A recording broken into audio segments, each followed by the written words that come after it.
Good morning, guys. Bix Weir, roadtoroot.com with your morning horn of Z's, your sip of coffee. I want to talk about silver today, but first, a quick update on the Bitcoin slash altcoin slash every coin downturn. This is normal. Don't worry about it. It was overbought. It's just a technical thing. There's no problems with the Bitcoin protocol. All the traders are out there saying, "Oh, it's the end of the world. It's the end of Bitcoin. It's the end of the Ethereum." Not. They've said it every time. And just look at the chart. Go back and look at the chart of Bitcoin and the altcoins. It goes like that. Crocodile teeth is what Cliff High calls them. So we're at the bottom of another crocodile tooth. Great time to buy in here. It looks like people took advantage of that yesterday. Ethereum up 30% in 24 hours. Yeah, it got slammed down because it's one of the more special coins. It's not necessarily a competitor to Bitcoin. It is a platform to access the blockchain. So loving Ethereum, still, always will probably. Bitcoin, it's okay. It's gold, and it's kind of like me and gold and silver. Bitcoin's okay, just like gold is okay. I'm really excited about Litecoin, about the changes coming up that Bitcoin implementing SegWit, making it really more expensive for the smaller transactions. That means the next best thing is going to take over that field if they're smart and fast. And the Litecoin is smart and fast. So get over there and make sure you have an ample amount of Litecoin as compared to your Bitcoin. Because at some point, you see Litecoin will be on the lips of 7 billion people as a form of exchange, whereas Bitcoin will be on the lips of the bankster types. So yeah, I'm more positive on Litecoin than Bitcoin. Vertasium is back up again. I don't know when that's going to trade on a regular exchange, but it'll be very exciting because it was kind of the first big ICO home run, and we'll see where that goes. It is trying to attach itself to a gigantic market, a $300 trillion market. And I think the market cap right now is, let's look it up. Vertasium, trading for $96 right now with a market cap of only 189 million. Puts it about the mid-30s, the 35th, I think, highest market cap for all the coins. A long way to go there, so I'm excited about that. All right, but I really want to talk about silver today because just like the cryptos, we're seeing silver in a bottoming, more manipulating bottoming atmosphere. If you look at, obviously yesterday's manipulation, you see right there in the blue, criminal. The question is who started that steep downdraft? And what did they do in the next few seconds? Did they cover, or a few minutes or hours, did they cover the shorts that they just sold? That's called manipulation. CFTC closes his eyes to that if it's official. If it's non-official, they'll do something maybe. It's usually the little guys. They'll never bust the big guys. And the big guys all collude together. So they say, "Oh, what do you mean? It's not me. It's it's J.P. Morgan and HSBC and Deutsche Bank. All those banks sold silver at the same time." Yeah, they're colluding to do it. So it is a tougher case to prove, although it's so simple on the concentrations on the COMEX. JP Morgan has the highest concentration of silver shorts. And it's an illegal concentration according to Ted Butler. So keep an eye on that. But overall in silver, your 50,000 foot level, it's looking, every chart is kind of looking like we're at the bottom. You look at the 30-day, it was up to 780 and we're bouncing around 1650, 1780 and bouncing around 1650. On the 60-day chart, you can see, again, we're bottoming out down here again. On the 6-month chart, look where we are right here. Boom, right in there. Bottoming out. The 1-year chart. Boom, bottoming out. The 5-year chart. That's an ugly chart. That's pure manipulation right there. Official manipulation. But look, we're bouncing around the $15, $16 range, bottoming out. 10-year silver. This is a huge one. Look at 10-year silver. Boop, boop, boop, boop, bottoming out. Do you want to buy here when it was $50? Here. I mean, if you were a brilliant trader, you'd bought here and you sold here. So here was the buy. Look all the way over on this side. There's another buy right around now. Um, yes, it is 100% manipulated. They can hold it there for a while. I don't think they want to. I think they're getting the battles in Washington are starting to be resolved. And then there will be a time when the bad guys need to be taken out. And that means arrests and all kinds of constitutional issues. I would assume that's the time that gold and silver are set free. But we will see. Another thing I want to talk about is this silver eagle sales, the bullion sales.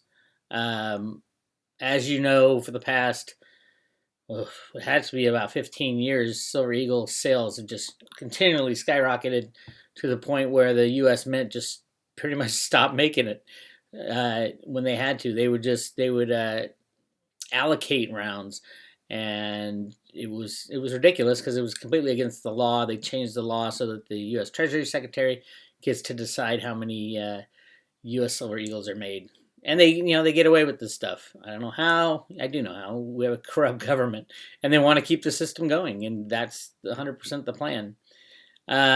But you can see this year, I mean, the average sales for U.S. silver eagles over the last 5 years has been about 40 to 45,000 coins. I mean, 40 to 45 million coins. And it was always slow and steady wins the race. And then January, we had a huge month, 5 million coins that were sold, one of the biggest months ever. And then it just tapered off as if it's going away. Look at that. Down to 1 million the next month, and 1.6, and then under 1 million coins sold in a month, unheard of. And then 2 million. We're looking at close to under 1 million again. What's going on? A lot of hanky panky. Look at this. What's with the zeros in here? I don't know. That's the gold side. This is the silver side right here on the right. And is this really true? Platinum coins, they haven't sold any. Something is going wrong with either reporting, or they might have discontinued platinum. I think they did actually. But these numbers for the past 10 years have been influenced by J.P. Morgan Chase. And they were buying a lot of silver, physical silver, eagles, physical silver on the COMEX, taking delivery of SLV silver. Even though they're the custodian, he also took delivery of, because they're an authorized participant. So yeah, what's happening to silver eagles?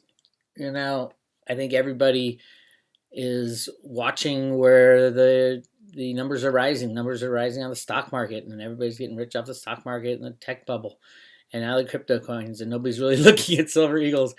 And those are the times that you want to buy. You want to buy when all attention is away from an asset type. And clearly with silver, there are signs that there's not many people left. There's the old-time silver bugs who keep stacking, and one day they'll be proven correct. It's not today, but hopefully it's tomorrow. Hopefully this year. I keep stacking. I buy every time I get a chance to cash in some crypto profits. I'll buy some physical silver and stack it, because when the system starts falling apart and gold and silver are allowed to be traded freely, you're going to see the kind of trading that goes on right now in the cryptos. Really huge moves up and down and sideways, because it's trying to find its equilibrium price. The cryptocurrencies are new. They're trying to find their equilibrium price. That's why there's volatility. With silver, the volatility hasn't been allowed to happen, but it needs to find its fair market value. And fair market value hasn't been determined for 150 years. So silver will be the most extreme as far as volatility. You could see $100 moves in a single day. That types of thing will be happening as soon as the silver manipulation ends.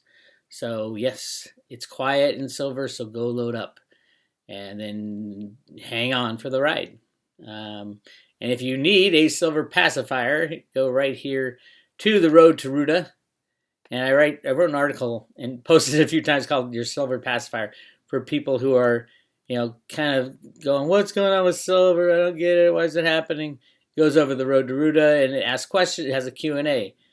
And there's 4 questions that they ask. Number 1, is the silver market rigged? Ruda's answer, yes. Every day in every trade, the silver market is controlled and has been for at least the last 40 years. Nobody knows the true fair market value of silver anymore, so all prices for silver are currently irrelevant. Question number 2, how is it done?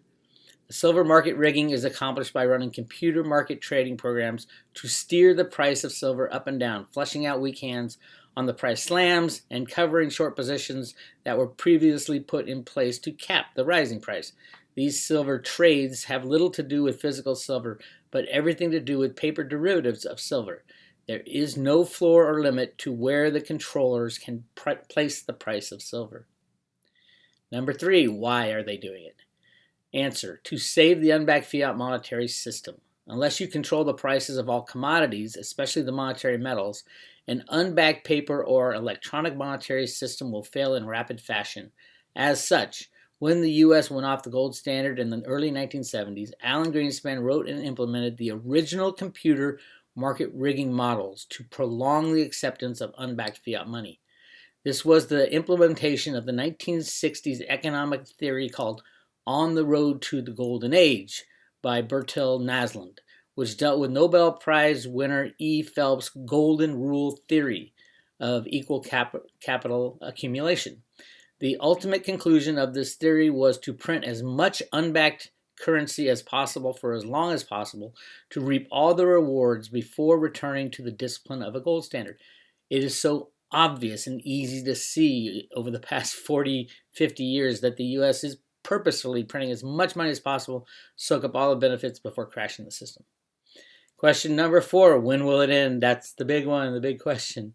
Answer, there's the $100 trillion question, which actually has a very reasonable answer. The market rigging will end when the benefits of printing unbacked fiat money no longer outweigh the costs. The United States has hit that point as the bad guy banksters who abuse the system and have practically taken over control of the country are in the process of transferring all that virtual wealth into their own pockets.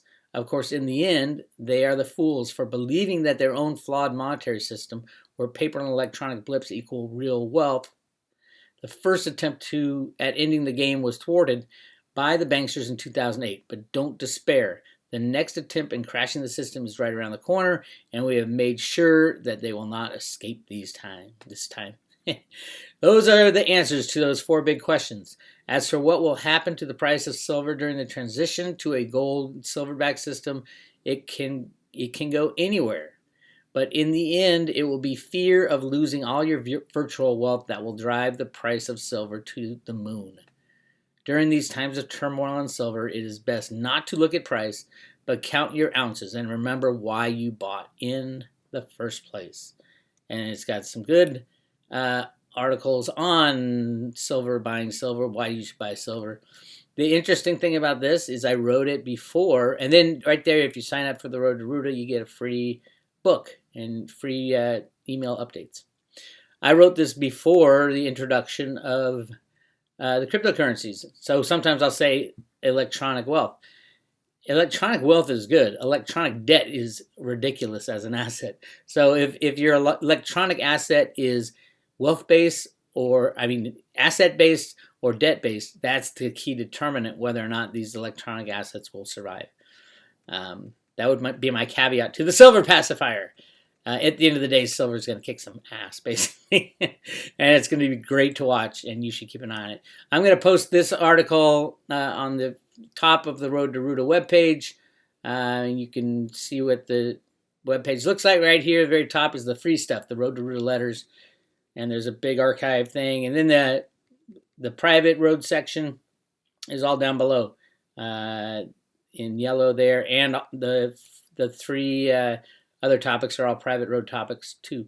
Thousands of articles, my friends, on the Road to Ruda. Go check it out. And I'm going to put the Silver Pacifier article right here at the top. Anyway, this is Bix Weir. Don't forget to thumbs up this video, subscribe to it, my station, my YouTube channel, and tell all your friends to get on the Road to Ruda. We'll talk to you later.